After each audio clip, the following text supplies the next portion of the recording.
Hello my dear friends and students. तो ये वीडियो हमारी भारतीय संविधान के मोस्ट इंपॉर्टेंट एमसीक्यूज़ का पार्ट 2। पार्ट 1 में हम जो है कुछ क्वेश्चंस को कवर कर चुके हैं, इंपॉर्टेंट क्वेश्चंस को हम कवर कर चुके हैं। तो ये वीडियो हमारे हैं एसएससी के एग्जामिनेशंस हो गए, जैसे SSC CHSL, MTS, GD, CGL और अन्य एग्जामिनेशंस हो गए, जैसे जिनको यूपीएससी कंडक्ट कराती है हमारी, जैसे एनडीए, सीडीएस और अदर एग्जामिनेशन जैसे रेलवेज़ के हो गए, उनके पॉइंट ऑफ व्यू से बहुत ही ज़्यादा इंपॉर्टेंट है। और ये जो है भारतीय संविधान के जो एमसीक्यूज़ हैं, इससे आपको थोड़ा-सा संविधान जो हमारा भारत का है वो रिवाइज़ हो जाएगा। तो वीडियो को देरी न करते हुए शुरू करते हैं। क्वेश्चन नंबर 1 है हमारा इसमें, दल-बदल से संबंधित प्रावधान किस अनुसूची में रखे गए हैं? दल-बदल से संबंधित प्रावधान जो हैं वो किस अनुसूची में रखे गए हैं? आपके ऑप्शंस हैं, ऑप्शन नंबर 1 है 7वीं अनुसूची में, ऑप्शन नंबर बी है 8वीं अनुसूची में, ऑप्शन नंबर सी है 10वीं अनुसूची में। तो किस अनुसूची में जो है दल-बदल संबंधित प्रावधान रखे गए हैं? तो इसका सही आंसर है 10वीं अनुसूची में। 10वीं अनुसूची में जो है दल-बदल से संबंधित प्रावधान रखे गए हैं। क्वेश्चन नंबर 2 है हमारे पास, पंचायती राज व्यवस्था संबंधित प्रावधान भारतीय संविधान की किस अनुसूची में रखे गए हैं? पंचायती राज व्यवस्था से संबंधित जो प्रावधान है वो भारतीय संविधान के किस अनुसूची में रखे गए हैं? तो आपके ऑप्शन है, ऑप्शन नंबर ए है 7वीं अनुसूची में, ऑप्शन नंबर बी है 9वीं अनुसूची में, और ऑप्शन नंबर सी है 11वीं अनुसूची में। तो इसका सही आंसर क्या होगा?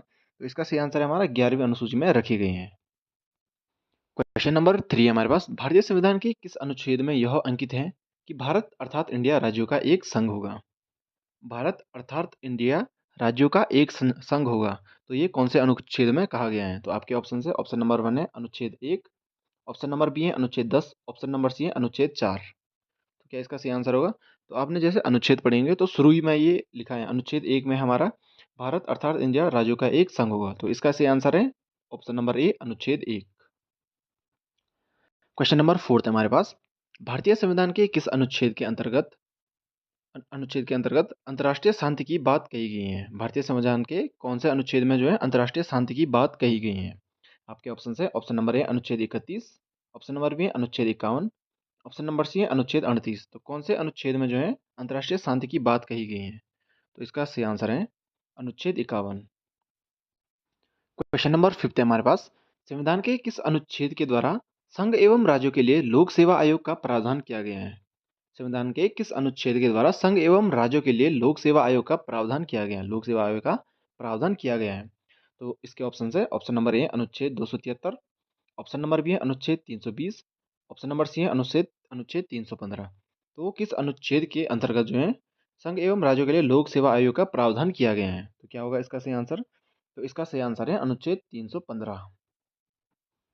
क्वेश्चन नंबर 6 है हमारे पास, भारतीय संघ में किसी राज्य को सम्मिलित करने का अधिकार किसे है? भारतीय संघ में जो है किसी राज्य को सम्मिलित करने का अधिकार किसे है? आपके ऑप्शन है, ऑप्शन नंबर ए है राष्ट्रपति को, ऑप्शन नंबर बी है संसद को, ऑप्शन नंबर सी है प्रधानमंत्री को। तो किसे जो है भारतीय संघ में किसी राज्य को सम्मिलित करने का अधिकार है? तो इसका सही आंसर है संसद को। क्वेश्चन नंबर 7 है हमारे पास, वर्ष 1953 में गठित राज्य पुनर्गठन आयोग के अध्यक्ष कौन थे? वर्ष 1953 में गठित राज्य पुनर्गठन आयोग था, उसके अध्यक्ष कौन थे? तो आपके ऑप्शन है, ऑप्शन नंबर ए न्यायमूर्ति फलक अली, ऑप्शन नंबर बी है वल्लभ भाई पटेल, ऑप्शन नंबर सी है डॉक्टर भीमराव अंबेडकर। तो क्या इसका सही आंसर होगा? राज्य पुनर्गठन आयोग के अध्यक्ष कौन थे? तो इसका सही आंसर है न्यायमूर्ति फलक अली जी, न्यायमूर्ति फलक अली। क्वेश्चन नंबर 10 है हमारे पास, सॉरी क्वेश्चन नंबर 8 है, पांडिचेरी को किस वर्ष भारतीय संघ में शामिल किया गया था? पांडिचेरी को किस वर्ष भारतीय संघ में शामिल किया गया? आपके ऑप्शन है, option number 1956, option number B 1954, option number C 1955। तो क्या इसका सही आंसर होगा? तो इसका सही आंसर है हमारे पास 1954 में शामिल किया गया था। क्वेश्चन नंबर 9 है हमारे पास, भारतीय संविधान निम्न में से कौन सी नागरिकता प्रदान करता है? भारतीय संविधान निम्न में से कौन सी नागरिकता प्रदान करता है? आपके ऑप्शन है, ऑप्शन नंबर ए एकल नागरिकता, ऑप्शन नंबर बी दोहरी नागरिकता, ऑप्शन नंबर सी हमारे पास ए और बी दोनों, एकल और दोहरी दोनों प्रकार की नागरिकता। तो क्या इसका सही आंसर होगा? तो इसका सही आंसर होगा, हमारा भारत का संविधान है ये एकल नागरिकता प्रदान करते हैं। हमारे पास अगर हम यहाँ हैं तो हमारे पास सिर्फ भारत की नागरिकता होनी चाहिए, बाहर देश की नागरिकता नहीं हो सकती है। अगर हमारे पास बाहर देश की नागरिकता है तो हम यहाँ के नागरिक नहीं कहलाएंगे। ठीक है। और दुनिया का सबसे बड़ा लिखित संविधान जो है वो भारत का ही है। क्वेश्चन नंबर 10 है हमारे पास, वर्तमान में भारत में राज्यों के वर्तमान में भारत में राज्यों एवं केंद्र शासित प्रदेशों की संख्या कितनी है? यानी कि भारत में टोटल कितने राज्य हैं और टोटल कितने केंद्र शासित प्रदेश है? तो इसके ऑप्शंस हैं, ऑप्शन नंबर ए है 25 एवं 7, 25 राज्य एवं 7 केंद्र शासित प्रदेश। दूसरा है 29 राज्य एवं 7 केंद्र शासित प्रदेश। तीसरा ऑप्शन है 28 एवं 5 केंद्र शासित प्रदेश। तो क्या इसका सही आंसर हुआ? तो वर्तमान में जो हमारे पास है, इसमें जो है हमारे पास वर्तमान में 29 राज्य हैं और 7 केंद्र शासित प्रदेश हैं। क्वेश्चन नंबर 11 हमारे पास, भारत की नागरिकता किस प्रकार प्राप्त की जा सकती है? भारत की जो नागरिकता है उसको हम किस प्रकार प्राप्त कर सकते हैं? तो आपके ऑप्शन है, ऑप्शन नंबर ए है जन्म से, ऑप्शन नंबर बी बी है वंशानुक्रम से, ऑप्शन नंबर सी है देशीयकरण से। तो किस प्रकार हम जो है भारत की नागरिकता प्राप्त कर सकते हैं? तो इसका सही आंसर है, इसका सही आंसर, ये तीनों सही आंसर है इसके। ये इन तीनों से हम भारत की नागरिकता को प्राप्त कर सकते हैं। जन्म से भी कर सकते हैं, वंशानुक्रम से भी कर सकते हैं, देशीयकरण से भी भारत की नागरिकता हम प्राप्त कर सकते हैं। तो इसमें जो है तीनों इसके सही आंसर हैं। ठीक है। क्वेश्चन नंबर 12 हमारे पास, भारत की नागरिकता का अंत किस प्रकार किया जा सकता है? भारत की नागरिकता का अंत किस प्रकार किया जा सकता है? आपके ऑप्शन है, ऑप्शन नंबर ए नागरिकता का परित्याग करने से, ऑप्शन नंबर बी है सरकार द्वारा नागरिकता छीनने से, ऑप्शन नंबर सी है अन्य देश की नागरिकता ग्रहण कर लेने से। तो इसका सही आंसर क्या होगा? तो ये इसके तीनों सही आंसर हैं।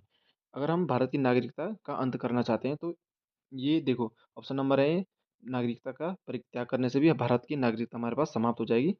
ठीक है। ऑप्शन नंबर जैसे बी है हमारे पास, सरकार द्वारा नागरिकता छीनने से भी हमारी नागरिकता समाप्त हो जाएगी। सी ऑप्शन है हमारे पास, अन्य देश की नागरिकता ग्रहण करते हैं तो हम भारत के नागरिक नहीं रहेंगे, क्योंकि भारत में जो एकल नागरिकता है। तो इसके तीनों आंसर इसके भी सही हैं, इसके भी ऑप्शन नंबर 3 सही है। इसका मतलब ये है कि आपको ये चीज़ पता होनी चाहिए। ठीक है।